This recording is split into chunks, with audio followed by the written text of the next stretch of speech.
फिर उन्होंने हाथ में हाथ देकर बैत की। हजरत उमर रजी अल्लाहु अन्हु को देखकर तमाम लोग इस फैसले को मान गए। उसके बाद हजरत मोहम्मद सल्लल्लाहु अलैहि वसल्लम की तजहीज व तकफ़ीन की तैयारी शुरू हुई। सबसे पहले रसूलुल्लाह के जिस्म ए मुबारक को घर के अंदर गुस्ल देने का इंतजाम किया गया। गुस्ल देने के लिए सब सहाबा आगे बढ़े। वो सब कहने लगे, अल्लाह की कसम, हमने महसूस किया कि नबी के जिस्म ए मुबारक से खुशबू फैल रही थी।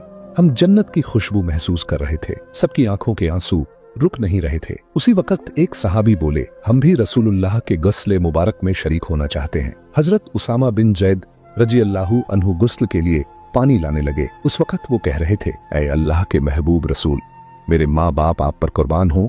आपकी वफात के बाद हमने ऐसी चीज खो दी है जो अब कभी वापस नहीं आएगी। आज से वही के तमाम दरवाजे बंद हो गए। या रसूलुल्लाह, आज का दिन दुनिया भर के लिए एक बहुत बड़ा गम का पैगाम है। हजरत अली रजी अल्लाहु अन्हु और हजरत अब्बास रजी अल्लाहु अन्हु महबूब रसूल के जिस्म ए मुबारक को गुस्ल देने लगे। उस वक्त हजरत अली रजी अल्लाहु अन्हु बेइख्तियार रोने लगे। आंसू उनकी आंखों से जारी हो गए और वो दिल से कहने लगे, या रसूल अल्लाह, मैं आपको कैसे गुस्ल दूं? आप तो इस दुनिया के सबसे अजीम और पाकीज़ा इंसान थे। या रसूल अल्लाह, आपके जिस्म मुबारक जैसी खुशबू मैंने कभी किसी में महसूस नहीं की। तमाम सहाबा ने इसी तरह मोहम्मद रसूलुल्लाह सल्लल्लाहु अलैहि वसल्लम के जिस्म मुबारक को गुस्ल दिया।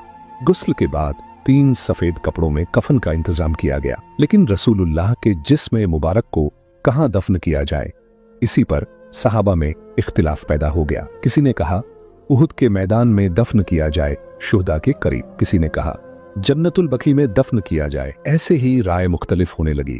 तब हजरत अब्बू बकर रजी अल्लाहु अन्हु ने फरमाया, मैंने नबी को ये फरमाते सुना है, जिस नबी का जहां इंतकाल हो उसे वहीं दफन किया जाए। मजीद फरमाया, नबी करीम ने यह भी फरमाया है कि मुझे ऐसी जगह दफन करना जहां कोई मस्जिद न बन सके। इन बातों की रोशनी में हजरत आयशा रजी अल्लाहु अन्हा के घर में जहां नबी करीम सल्लल्लाहु अलैहि वसल्लम ने विसाल फरमाया, वहीं दफन का इंतजाम किया गया। फिर एक अहम सवाल सामने आया, नबी की नमाज जनाजा कौन पढ़ाएगा? ऐसी अजीम शख्सियत जिनके पीछे सहाबा नमाज पढ़ते थे, अब उनकी नमाज जनाजा की इमामत कौन करे? आखिरकार फैसला हुआ कि कोई एक इमाम मुकर्रर नहीं किया जाएगा। सहाबा गिरोह दर गिरोह नबी की नमाज जनाजा पढ़ेंगे। सबसे पहले नबी के अहले बैत ने नमाज जनाजा अदा की, फिर मुहाजिरीन आए, फिर अंसार, फिर मदीने के आम लोग आए।